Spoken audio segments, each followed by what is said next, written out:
tema complicado, creo yo, pero bueno, vamos a ver cómo lo abordamos. Cogito ergo sum, pienso, luego existo. Pero bueno, saludándoles primero, que estén bien. ¿Ya se suscribieron? ¿Viste? En fin, vamos a ver si este tema lo vamos abordando de una manera. Estoy tratando de en adelante y bueno, porque además creo que las cosas deben ser en todo caso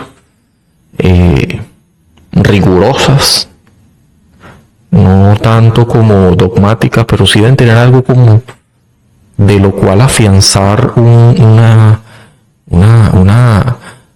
muestra de que tiene argumentos más o menos sólidos, y si no, por lo menos sí que se pudiera considerar en estos argumentos una lógica interna, ¿sí? Una lógica interna. Cuando uno lee, siempre trata de ver cuál es la lógica interna, cuál es la percepción del sujeto que escribió eso, en qué estaba pensando, cuál fue el marco histórico.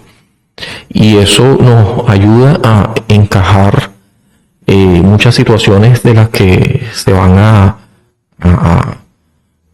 decir que tiene que ver con la cosmovisión del momento o la de este sujeto específico que está circunscrito a un momento histórico, en un momento, por ejemplo, cuando uno ve mediante la lectura, ¿verdad? Visualizas qué es lo que estaba pasando, le agregas, por supuesto, mucho de tu imaginación al respecto, que tiene que ver con tu propia interpretación del tema, sin que, y es un intento que haces de manera consciente, sin que esto se vaya a un lugar que no tenga nada que ver con el autor. El autor también, cuando escribe, muchas de las veces lo hace con una claro, siempre es con una intención, siempre hay una intencionalidad en cualquier discurso, un discurso oral, un discurso escrito, siempre hay una intencionalidad en el lenguaje, en resumido. Así que cuando se expresa un escritor, alguien que está hablando, trata de hacerlo de forma que se entienda, la forma más explícita. Probablemente no tenga esa intención tampoco, probablemente tenga la intención más que de que se entienda todo tal cual la primera vez, sea más bien una escritura así de forma estilo barroco o oscura, así dicen que escribió Hegel.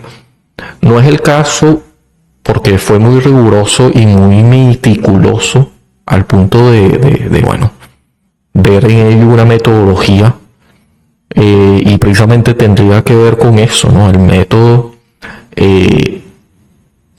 que de René Descartes, que justamente es la frase en cuestión que mencioné al principio, pienso, luego existo, llegó a esa conclusión debido a, si uno lee el discurso del método, bueno, es muy específico, muy detallado, una escritura muy fácil de entender, muy intuitiva de percibir cuál era la intención de este autor en específico, de René Descartes, ¿no? Él quería buscar un método lo más riguroso posible que prácticamente por obligación llevar a entender como una consecuencia que un hecho lleva al otro, está completamente atado.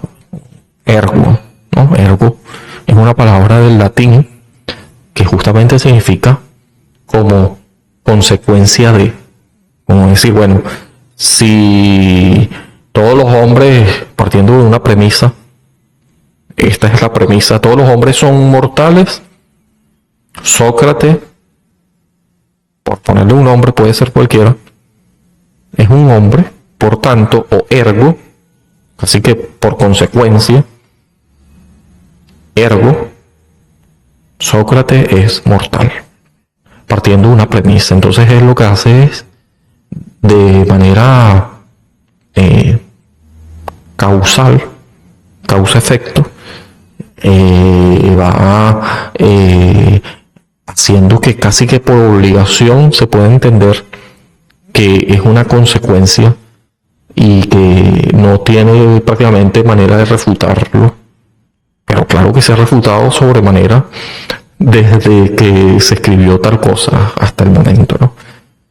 Entonces René Descartes es un racionalista, así se ha puesto en una especie de, porque nos gusta eso, categorizar, y se ha etiquetado como racionalista.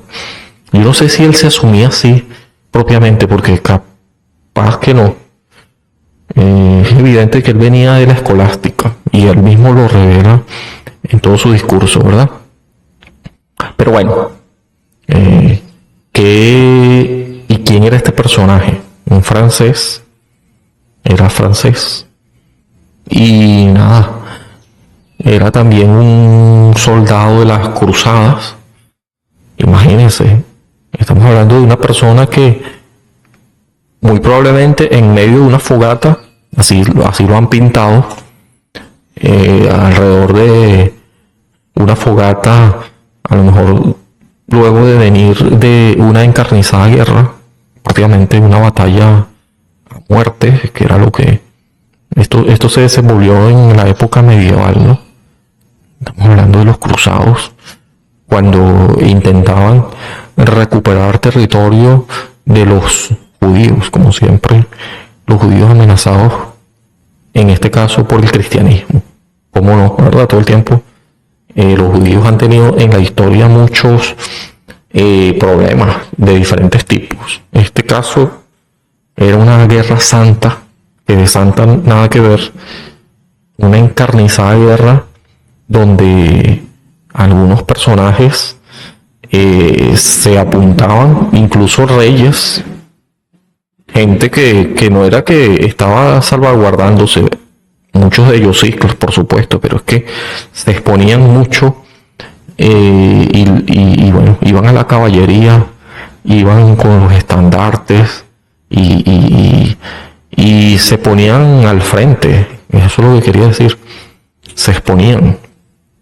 Por ejemplo, cuando nosotros escuchamos, leemos y sabemos de la historia de muchos de estos personajes, uno dice, bueno, el rey mandaba al ejército. No, es que el rey iba adelante muchas de las veces con el ejército, y muchos de ellos eran personas de la nobleza y intelectuales, gente culta, y se le quiere decir de esa forma, y a lo mejor sin formación militar, pero es que la querían tener, se sometían a eso. Algunos llegaban vivos, otros no, y vivían para contarlo. Este fue el caso de René Descartes, ¿no? Quien vivió no tanto tiempo, según la esperanza de vida humana para la época, a lo mejor capaz y que sí, mucho tiempo, pero 50 y tantos años no es mucho tiempo de vida según la esperanza de vida humana que conocemos ahora, ¿no? Pudo haber durado 80, 90 años, como por ejemplo Isaac Newton. Bueno, Isaac Newton también, estamos hablando de que vivió en una época más contemporánea, más moderna, ¿no? Sí. Lo que quiero decir con esto es que vivió lo suficiente como para escribir mucho o algo, y estos registros los podemos leer hoy. Pero entendemos que estamos hablando de un cruzado, de una persona que peleó en la guerra, que en aquel momento para estudiar los cuerpos humanos, lo mismo se hace hoy, pero en aquel momento había muchos más cuerpos disponibles para desmembrar y toda la cosa, porque como el mismo René Descartes llegó a decir, creo que es una frase de él que se le atribuye a él, es que si tú quieres resolver un problema, divídelo en partes más pequeñas. Entonces, para conocer el cuerpo humano, ¿sí?, justamente hacían eso, y todavía lo hacen, ¿no? Quien sabe y ha estudiado o tiene algún conocimiento básico de cómo funciona la cosa en anatomía, en medicina y todo eso, cuando van a estudiar específicamente, es que ellos también llevan cadáveres para desmembrarlo y conocer prácticamente en el momento que hacen esto, las cavidades, los cortes que hacen y todo eso. Es una carnicería que lleva a conocer el cuerpo humano de la manera más anatómica posible, ¿no? Y esto lleva a entender por qué René Descartes se interesó mucho en este tema también de la medicina y todo eso. Pero más allá de eso también de el comportamiento humano, de la existencia, reflexionó mucho sobre eso.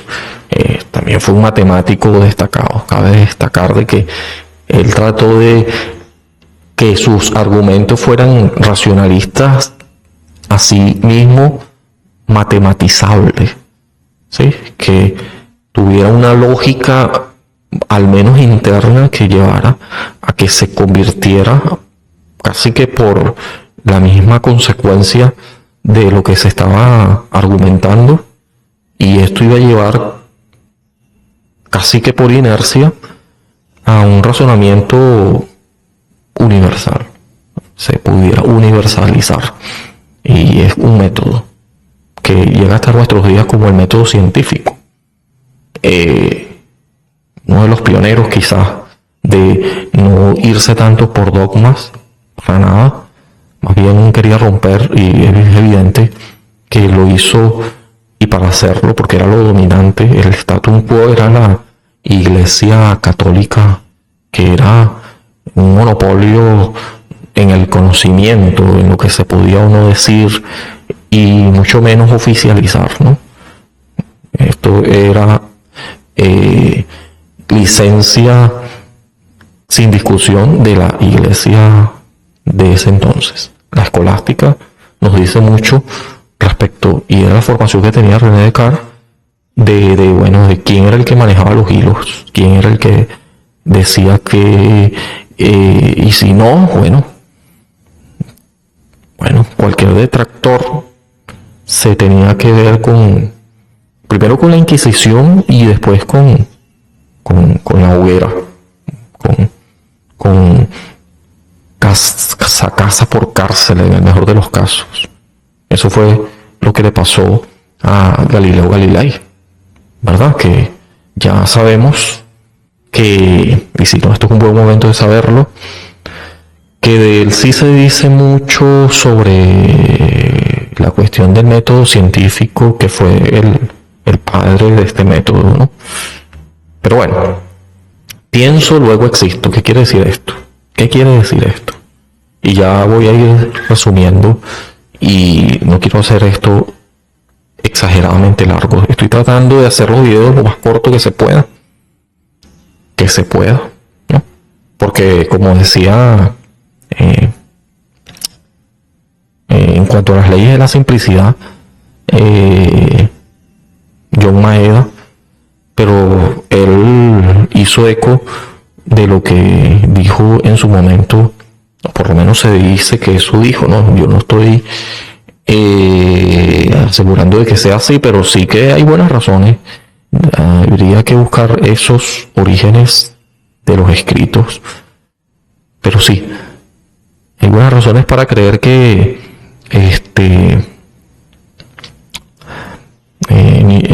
que Newton, Albert Einstein dice que se pueden decir las cosas de manera sencilla, más o menos eso fue lo que él dijo, pero no aún así. O sea, hay veces en que hay que utilizar mucho de los significantes, o sea, hay que decir y decir, y uno dice, bueno, pero ¿qué dices tanto? Decir la palabra es muy ideológica, sí, ciertamente, pero nada pragmática. Cuidado, recuerden que según Wittgenstein, y es algo que muy bien podemos nosotros intuitivamente ver, ¿no?, de manera empírica, que mediante la palabra, Bertrand Russell también, los actos del habla, ¿sí? Los actos del habla, las palabras no solamente son connotativas, sino también son denotativas.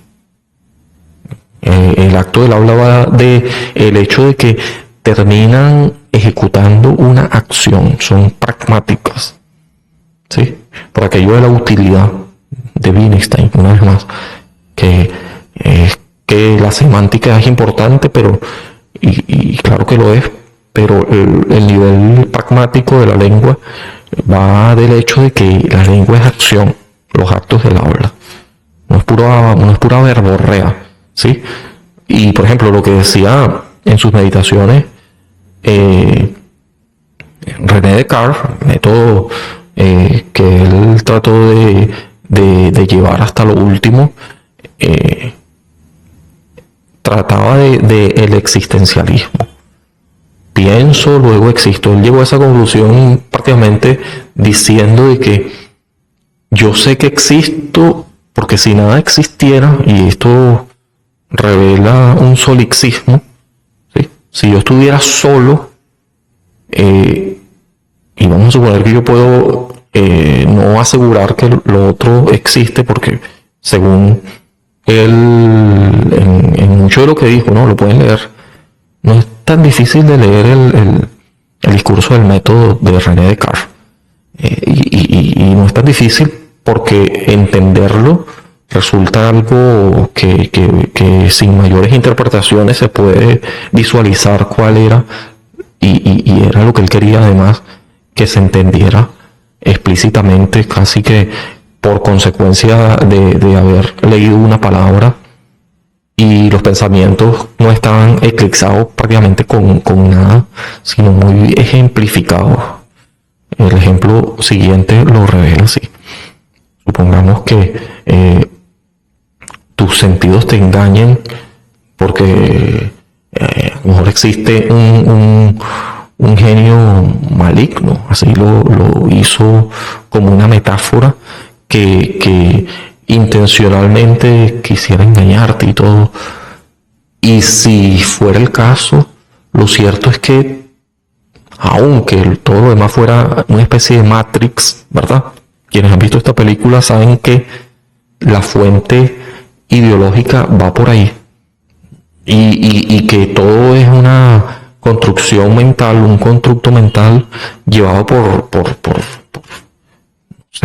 los sentidos que te engañan.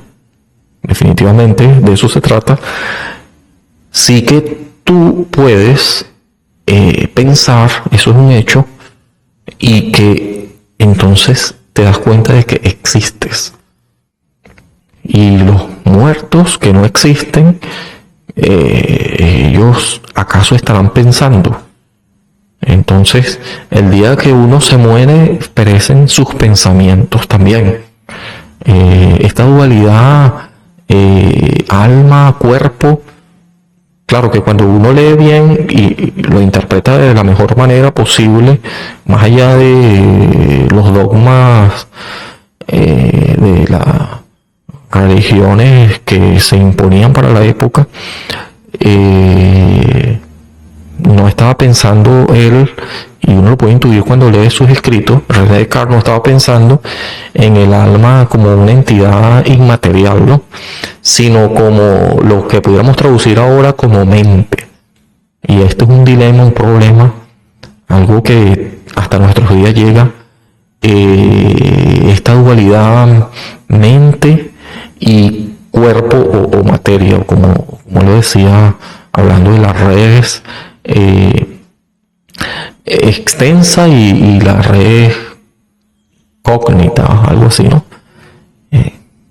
Sí lo tengo claro, solamente que quiero explicarlo lo mejor que se pueda, usando las palabras que él mismo en sus escritos dejó, y que bueno, la traducción al español va del hecho de que hay una red extensa, que es por extensión, que es el cuerpo, ¿sí? Y una red cógnita o cognitiva, si se quiere decir de esa manera también, que va de los pensamientos que son intangibles, algo que se puede palpar es el cuerpo. Por ejemplo, el cerebro es un órgano que muy bien se puede manipular, ¿verdad? Ahora, de ahí a que tú puedas ver dónde se alojan los pensamientos, dónde se alojan los recuerdos, esas expresiones que evidentemente deberían tener un espacio, como que si de una computadora se tratara, una metáfora demasiado ridícula, entendiendo que el cerebro humano es mucho más que eso. En algún momento se trató de equiparar el cerebro con una computadora, supercomputadora, por más supercomputadora que sea, no llega la computadora ni siquiera a ser similar al cerebro de una mosca. Así que la comparación de una supercomputadora, por más super que le quieras poner, inteligencia artificial o cómo eso se ha desarrollado hasta nuestros días, ¿quién es el que ha inventado tal cosa? El cerebro humano. Y bueno, a lo mejor en comunidad, ¿no? Porque sí que se han agregado muchas cosas así, evolucionando. Y esa fue la intención justamente de los que crearon este software, que se iba agregando y agregando y agregando hasta ser una cuestión prácticamente que está funcionando de manera independiente, que puede evolucionar por lo que los algoritmos también van combinando una serie de cosas que escapa a nuestro control, ¿no? A nuestro control. Pero aún así, con todo lo que ha evolucionado la computadora hasta nuestros días, y se pretende que siga, ¿no? Que siga evolucionando. Por ejemplo, se habla de en algún momento llegar a una computadora cuántica. Sería un avance súper extraordinario en vista de los análisis que se pueden hacer de manera rápida y de manera no lineal. Pero bueno, esto todavía es un desarrollo que está en proceso. Quién sabe cuánto se ha avanzado al respecto y quién sabe cuándo lo vamos a tener. Pero con todo esto no es más que el cerebro humano.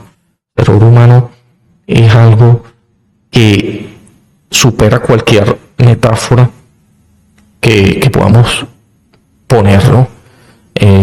Aún así tiene muchas limitaciones, pero justamente por esas limitaciones, cuando nosotros hacemos una metacognición, el mismo cerebro humano evaluando al cerebro humano, es que no hay otra manera, somos autoconscientes, tenemos apercepción. Entonces era lo que estaba haciendo René Descartes, ¿no? Él estaba tratando de ver en sus reflexiones, en sus meditaciones metafísicas, como se le suele llamar también, una especie de tratar de entender y tratar de, en esa misma búsqueda, saber cuál era su lugar, cuál es mi lugar en este espacio, que si bien sé que existe, como decía Wittgenstein más adelante en el tiempo, muchísimo más adelante, él llegó a expresar en su obra Tratado Filosófico, Tractatus,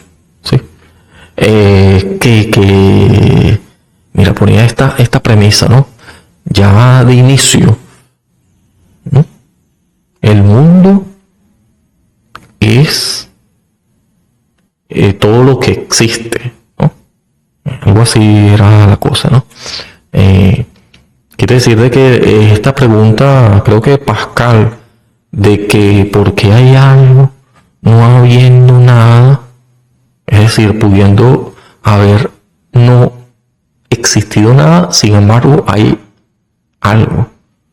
¿Por qué algo pudiendo sencillamente no haber nada? Entonces, esta pregunta que es muy difícil de contestar, así que imposible para algunos, dirían, es una pregunta propia del existencialismo, pero vamos a partir de que hay algo. Entonces, primero, y una vez que este algo existe, ya pudiéramos entender que hay otros que, si te quieres poner muy antropocéntrico, ¿no? Que me rodean. Uno pudiera decir mi medio ambiente, como que si yo estoy en el medio. En la época se creía fervientemente de que así eran las cosas, ¿no? La actitud muy antropocéntrica, no heliocéntrica, lo que dominaba para la época era el geocentrismo. Bueno, muchas de estas cosas están muy arraigadas hasta nuestros días, porque la conciencia y la apercepción o la autoconciencia va del hecho, para entenderlo y no enredarlo más, de que yo tengo que partir de la premisa de que el mundo es todo lo que es el caso, como decía Wittgenstein. Creo que lo decía así tal cual, la traducción en español, ¿no? Esta gente escribió en francés, muchos de ellos, en el caso de René Descartes, algunos escritos también por allí en latín, y en el caso de Wittgenstein, sus escritos originales en alemán, imagínense, igual que si quieres hacer una interpretación de ellos al español, probablemente se comprometa mucho de lo que ellos quisieron decir de sus pensamientos, si no haces una correcta interpretación más que una traducción lineal, transliteral. Si haces una interpretación al estilo de lo que pudieras hacerlo con todas sus inferencias, y también tomando en cuenta lo que decía Donald Davidson, ¿no? Si haces una interpretación de esa manera, un análisis hermenéutico que lleve a una traducción bien hecha, que no comprometa el pensamiento original del autor original, que siempre va a ser un reto, ¿verdad? Porque siempre vamos a tener interpretaciones. Pero si es que asumimos de que está bien interpretado, sería más o menos así, ¿no? El mundo, estoy hablando de lo que dijo Wittgenstein, es todo lo que es el caso, más o menos. Bueno, lo voy a poner por aquí para ver si es así o no. El script.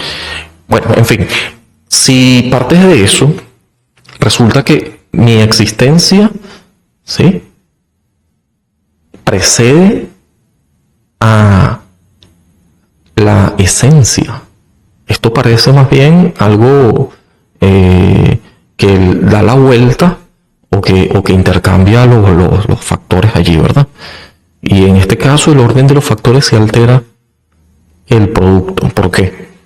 Porque resulta que yo primero tengo que existir, y una vez que yo existo voy construyendo mi identidad, voy reconociendo mi mundo, partiendo de que, bueno, si no existo, ¿cómo puedo hacer todo lo demás? Imposible, ¿verdad?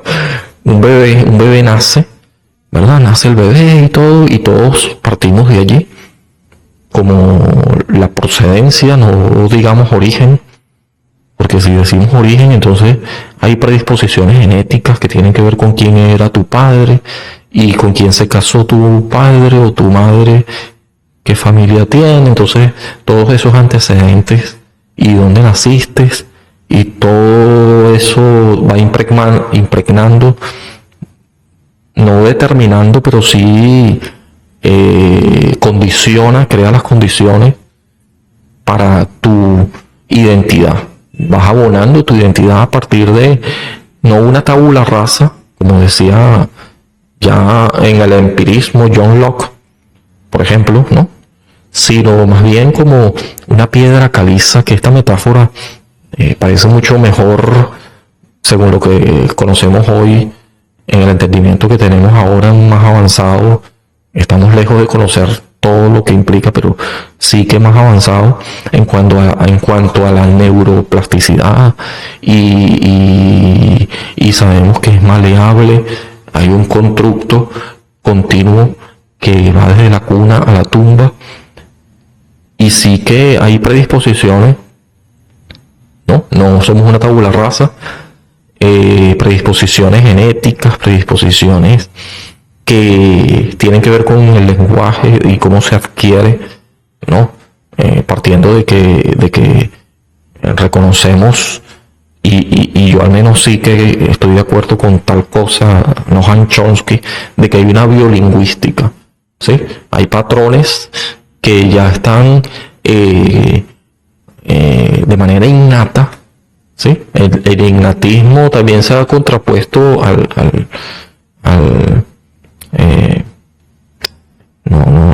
no vamos a decir el empirismo, era lo que quería decir, innatismo, empirismo, ¿no? Yo tengo un video por ahí que habla de eso, sobre este caso, ¿no? Pero si partimos de la existencia, ¿sí? Entonces tú puedes recabar mediante cómo se va desenvolviendo tu vida, y esto es pura responsabilidad, tu responsabilidad hacerlo, y por eso es que el libre albedrío es posible. Si no fuera el caso, la libertad no fuera algo sino puro determinismo, y la libertad no es algo siquiera posible, ¿no? Sino una mera ilusión, ¿no? Pero partiendo de que hay sí condiciones genéticas, condiciones innatas que van a asumir ya una precognición, si se quiere, una condiciones ya dadas para adquirir lengua, aprendizaje de todo tipo, y se va sofisticando y se va rodeando dependiendo de donde hayas nacido también, las condiciones para que este aprendizaje se vaya increciendo, ¿no? vaya evolucionando, vaya de alguna manera a través de la experiencia, claro está, pero hay un innatismo, ¿no? Racionalismo, empirismo no son contrapuestos, como más tarde llegó a explicar muy bien, me parece a mí, en Immanuel Kant, ¿verdad?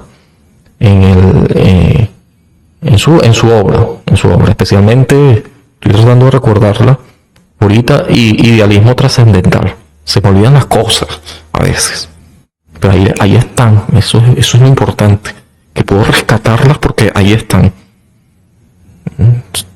Entonces, lo cierto está en que cuando hablamos de esta vuelta de entender de que tenemos la responsabilidad, como decía también, en su momento hablé de esto, raciovitalidad, no lo ahondé tanto, pero sí que hablé de José Ortega y Gasset. Tiene un punto de vista muy interesante en cuanto a la responsabilidad de nuestra experiencia humana, que muchos de ellos sí que nosotros la vamos recreando, nosotros la vamos construyendo.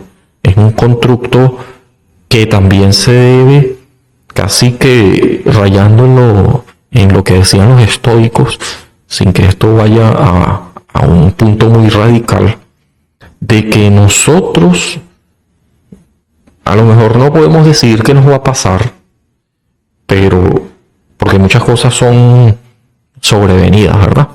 Dependen directamente de otras personas o de otros acontecimientos que no manejamos. Entonces, en tal sentido, sí que pareciera ser que no estamos siendo dueños totalmente de nuestro destino, ya que, si lo queremos llamar así, de las cosas que pasan, que suceden, que no todas ellas están bajo nuestro dominio. Algunas sencillamente tenemos que soportar eso, ¿no? Y si son nuestras consecuencias debido a nuestros propios actos, y por eso la responsabilidad, lo que decía en su momento Sartre, estamos condenados a ser libres, porque la libertad de otro y lo que otro haga, y por eso es que hay que llegar a una cuestión ética, aunque el existencialismo no es justamente eso. Sí que muchos han hablado de la ética, como Immanuel Kant, de entender de que ver a las personas como un fin y no como un medio, y obrar de tal manera que lo que tú quieres que se suceda se convierta en ley universal. Va de esto de los universales y de los que aseguran de que la individualidad es lo primordial, eso sí, y aquí podemos citar, no sé, a Stuart, podemos citar a otros que hablaron de la ética, como Rorty, también de de John Wall. En fin, que resulta que sí tienes tus derechos y toda la cosa, pero tus derechos terminan cuando empiezan los derechos del otro. Estamos y podemos hacer lo que nos dé la gana, somos libres. Eso sí, cuando tú vulneras el derecho ajeno, que también puede decir lo mismo, yo soy libre, entonces ahí es donde está el límite, ¿no? No puedes vulnerar el derecho de otro. Y para ponernos de acuerdo y no matarnos aquí, por eso es que existió y todavía es prevalente, aunque se viola mucho y muchos detractores pudieran decir, bueno, pero es que a mí no me llamaron para establecer ningún acuerdo, ningún pacto social. Lo que llamamos en este momento y desde hace mucho, el contractualismo, ¿verdad? Ok, vamos a llegar a unos pactos, a ciertos acuerdos. El contrato social va del hecho de que, bueno, vamos a ver cómo nos entendemos aquí y cómo todos podemos remar más o menos a un mismo ritmo y entendernos como humanidad, más que saber que hay particularidades, cada quien es diferente, pero tenemos una racionalidad compartida y el principio de caridad nos lleva a tratar de entender a la otredad, que ese otro también puedo ser yo, el otro me ve como otro, o sea, cada uno de nosotros se ve en el centro, ¿sí? Pero que podemos colapsar unos con otros y eso lo pone más difícil el lenguaje. Muchas de las veces el lenguaje es el problema, como decía Wittgenstein también. También la solución, pudieran expresar algunos, porque existe la autopoiesis, ¿verdad? Entonces, más allá del lenguaje, hay una posibilidad de entendernos. Ya lo decía Donald Davidson, mejor dicho, es posible porque tanto interpretar como ser interpretable, porque si no fuera un problema de convivencia irreconciliable, que más allá de entender de que sí que la otredad es irreductible, ¿sí? Inconmensurable, eso no quiere decir, ojo, inconmensurable no es lo mismo decir que irreconciliable, ¿sí? Inconmensurable es que cada quien es distinto debido a eso. No vas a lo mejor sí en un intento de conquistar a esta gente como se ha hecho y se ha hecho muy mal en la historia y quieres que esta gente, y es imposible porque es antinatura, no es natural, termine convirtiéndose en la mismidad. Y entonces lo que vas a encontrar es un conflicto porque quieres encajar a esta persona con tu filtro en tu molde y no encaja porque no cabe. Definitivamente es otra persona. Y el hecho de que sea otra persona no quiere decir de que sea, si es inconmensurable, no irreconciliable, ¿no? Sí se puede conciliar, sí es posible un acuerdo, un pacto de convivencia, ¿no? Y por eso es que el lenguaje existe. Y por eso es que, muy a pesar del lenguaje y de todos los problemas que pudiera causar debido a la mala interpretación, ¿sí? Es que tenemos, y no hay que echarlo de menos, la metalingüística, también la paralingüística, también va el hecho de entender, como decía Rorty, uno como nosotros los seres humanos. Esto va de ampliar el acuerdo, y ampliar el acuerdo significa hacer uso del contrato social, de reconocernos como humanidad, de la autopoiesis, ¿verdad? Lo que interesa, más allá de mi individualidad también, pero lo que interesa es que se supere cualquier amenaza que comprometa la existencia humana.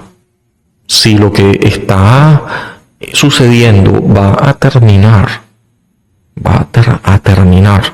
con la raza humana, más allá de que todos los seres vivos, también hay que pensar en que si, no sé, acabamos con las abejas, esto va a tener problemas en nuestra vida, ¿sí? Porque no van a polinizar, porque si no polinizan no van a crecer las flores, no se van a convertir en fruto, y si no hay fruto no hay comida, y si no hay comida no se puede vivir, porque no se puede vivir sin comer. Miren todas estas cosas que traen como consecuencia, como que si de un efecto dominó se tratara, porque todo hace falta y está allí en un ecosistema y debe mantenerse en equilibrio. Si no le preguntan a Mao Zedong, cuando trató y casi que lo logró, y con ello también logró una hambruna allá en la China comunista, ¿verdad? Cuando intentó deshacer, como política de Estado, deshacerse de la plaga langosta, que fue lo que llegó después, ¿verdad?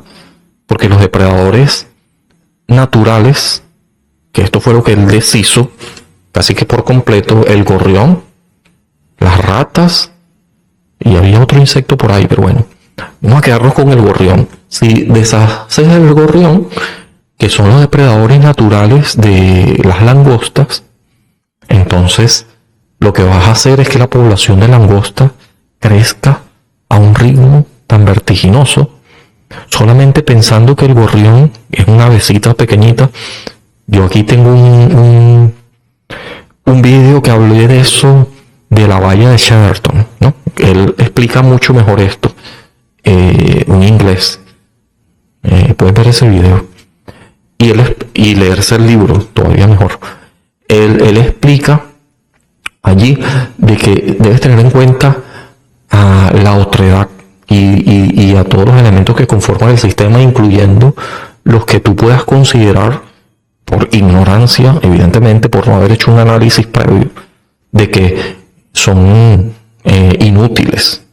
Por ejemplo, el apendicitis, ¿no? El apéndice. Uno se pregunta, bueno, ¿para qué sirve el apendicitis? El apéndice, ¿no? Estoy hablando de esta partecita que muchas veces, si no te la operas, y muchos de ellos la desechan, porque no hay manera creo yo, de soportar ese dolor, porque si no se convierte en una peritonitis y eso te vuelve séptico, te contamina y bueno, puedes morir. Eso lo operan y lo sacan de ahí y tal. Pero bueno, ¿esto es necesario acaso? ¿Se ha evaluado suficiente como para entender de que si no estuviera funcionando dentro del cuerpo, cuáles son las funciones que cumple? Hay todo un debate, pero parece que no fuera tan necesario, ya que se puede extraer y lo que está comprometido es la vida, ¿no? Lo mismo cuando tienes infectado una pierna y tienen que apuntarla, ¿sí? ¿Por qué la tienen que cortar? Porque o termina convirtiéndose en todo un problema que puede llevarte hasta la muerte, y es precisamente el análisis que se hace, y que preferiblemente cortamos esta extremidad, este dedo, este pedazo de pierna, por más doloroso que sea, no contar con todas sus extremidades completas, ¿no? Porque mejor es vivir y no que, a lo mejor incompleto, en el sentido de que te falta una extremidad, ¿no?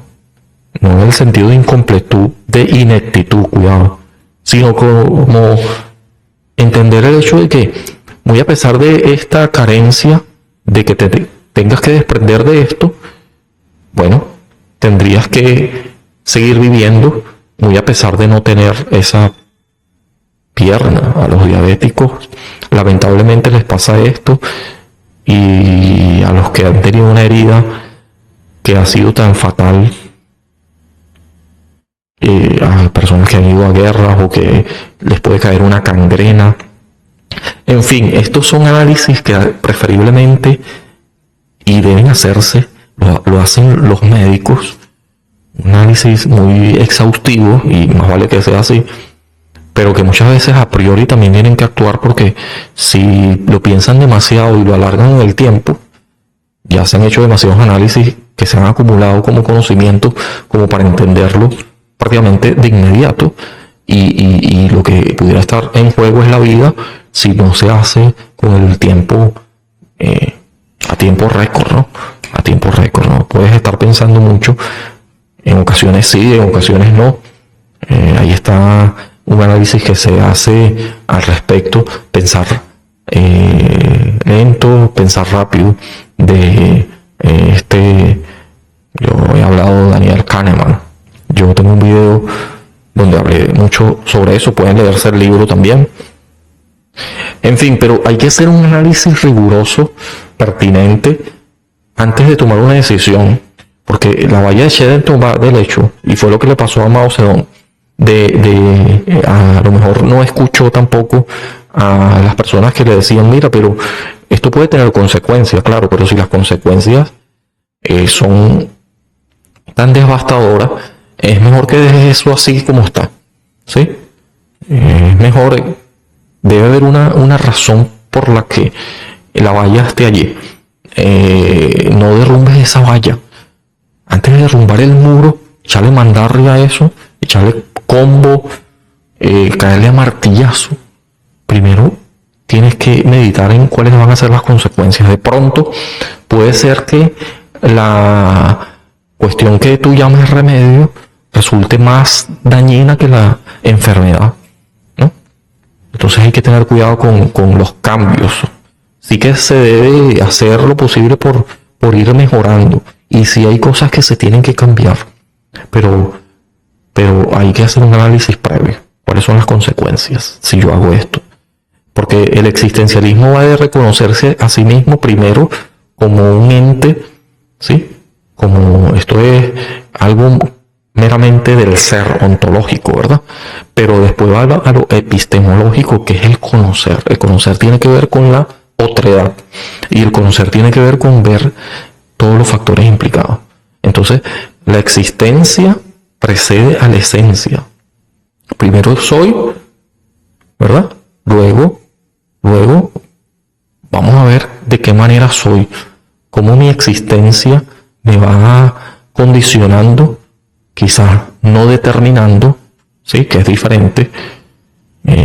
Las condiciones son las que están en el medio ambiente, de la ecología del desarrollo humano de la que habló Uriel Bronfenbrenner, pero no son determinantes en el sentido de que tú sí que puedes decidir. Estamos condenados a ser libres, como decía Sartre también, y entonces por eso es que llego a la conclusión, existencialismo puro y duro, que la esencia, ¿sí?, se va construyendo, pero primero existes, ¿sí? Primero existe. Era lo que decía René Descartes. Pienso, luego existo. Al revés, ¿no? Al revés. Yo voy a poner eso por aquí, porque yo sí sé que le da la vuelta. Los dos son franceses, ¿verdad? Tanto vivieron en épocas completamente distintas, por supuesto. Hay una brecha muy grande en cuanto al entendimiento humano que se fue acumulando, pero sí que son franceses los dos, tanto Descartes como Sartre. Y por supuesto que esto da para mucho, pero primero piensas, luego existes, o primero existes y luego piensas. ¿Qué piensan ustedes? Si ustedes no existieran, ¿estuvieran pensando? ¿O será que porque existen es que piensan? Es interesante saber eso, ¿verdad? ¿Qué viene primero, el huevo o la gallina? ¿Qué es primero? Bueno, lo voy a dejar hasta aquí. Esto dejó más preguntas que respuestas, es probable, pero aquí lo voy a cortar. Chao, chao, nos vemos en otra oportunidad.